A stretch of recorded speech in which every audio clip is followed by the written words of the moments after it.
Iran की बढ़ती हुई ताकत को देखकर ट्रंप ने भी घुटने टेक दी और दूसरी तरफ इजराइल चूंकि मुकम्मल प्लानिंग करके बैठा था कि वो किसी न किसी तरह से ट्रंप को मजबूर कर रहा था, कंपेयर कर रहा था कि ईरान के ऊपर अटैक किया जाए। इतना कुछ इतने बैरिकेड लाने के बावजूद अरेबियन सी में मेडिटेरेनियन सी में भी बहुत बड़े पैमाने पर बैरिकेड इकट्ठे करने के बावजूद भी ट्रंप ईरान पर अटैक करने से पहले एक बार सोचना चाहता है। उसी वजह से मस्कत में आज का दिन जो 6 फरवरी को उन्होंने मस्कत में टॉक्स रखी है ईरान और अमेरिका के खिलाफ। तो देखते हैं कि नेक्स्ट क्या होता है और इस वीडियो में हम इसके बारे में बात करेंगे। तो जब जल्दी से आप मेरी तमाम इन्फॉर्मेशन लेने के लिए मेरे चैनल को सब्सक्राइब कर लें। तो चलते हैं वीडियो की तरफ। तो इस वक्त बहुत ज्यादा जो ईरान है वो सफारती तौर पर बहुत ज्यादा मजबूत हो चुका है, क्योंकि इस वक्त रशिया, चाइना, दूसरी तरफ सऊदी अरब, तुर्किया, तमाम के तमाम कंट्री इस वक्त मिलकर ट्रंप के ऊपर प्रेशर बना रहे हैं कि किसी भी सूरत में जंग नहीं होनी चाहिए, क्योंकि तमाम के तमाम खित्ते को मिडिल ईस्ट जो सेंट्रल एशिया का खिता है, जो मिडिल ईस्ट का खिता है, तमाम जंग की हालत में चला जाएगा। और दूसरी तरफ चाइना बहुत बड़े पैमाने पर प्रेशर क्रिएट कर रहा है इकोनॉमी के लिए ट्रंप के ऊपर। तो ये तमाम सिचुएशन को देखते हुए ट्रंप हैरान और परेशान है कि जो बैलिस्टिक मिसाइल प्रोग्राम है उसका किस तरह हल निकाला जाए ईरान का और वो बंद किया जाए। और दूसरी तरफ ईरान है जो किसी भी किस्म के टास्क वो कहता है कि मैं ऐसे टास्क नहीं करूंगा, ऐसी डेलीगेशन में मैं बैठना भी पसंद नहीं करता जिसमें मेरे बैलिस्टिक मिसाइल प्रोग्राम पर बात की जाए। हाँ, वो ये बात करते हैं कि हम न्यूक्लियर मिसाइल टेक्नोलॉजी है, न्यूक्लियर प्लांट है जो उस पर बात करेंगे, लेकिन उस सूरत में कि अगर इजराइल भी अपने तमाम न्यूक्लियर एसेट्स हैं, न्यूक्लियर पावर प्लांट की एसेट्स हैं, उन्हें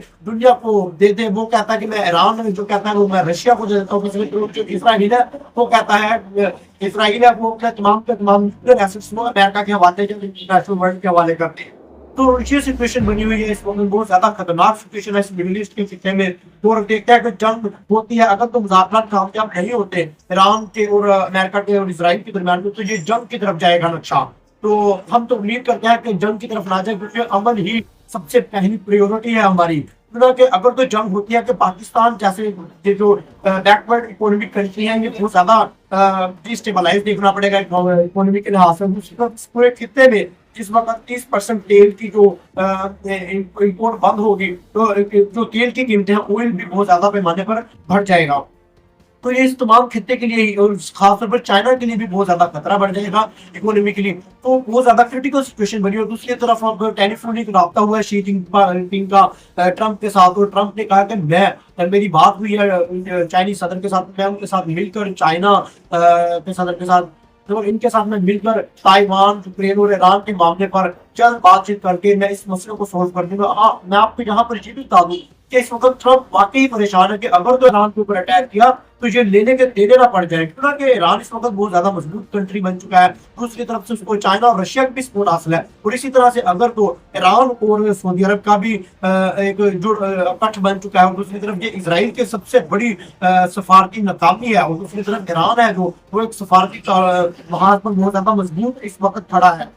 तो ये मैंने आपके सामने मुकम्मल सिचुएशन रख दिया जो बहुत ज्यादा क्रिटिकल सिचुएशन है इसराइल के लिए। तो दूसरी तरफ बहुत बेनिफिट हो रहा है ईरान को यहाँ पर लेकर। और दूसरी तरफ अगर तो ये सऊदी अरब और ईरान इस वक्त इकट्ठे मिलकर अपना स्टेप उठाते हैं, तो जो उसके साथ साथ चाइना और रशिया मिलकर उनको सपोर्ट करते हैं, तो किसी भी सूरत में ट्रंप और इसराइल मिलकर, अमेरिका और इसराइल मिलकर इस खिते में डिस्टेबलाइज नहीं पैदा कर सकते। तो ये तमाम सिचुएशन मैंने आपके सामने रखी है। मिलते हैं नेक्स्ट वीडियो में। अस्सलाम वालेकुम।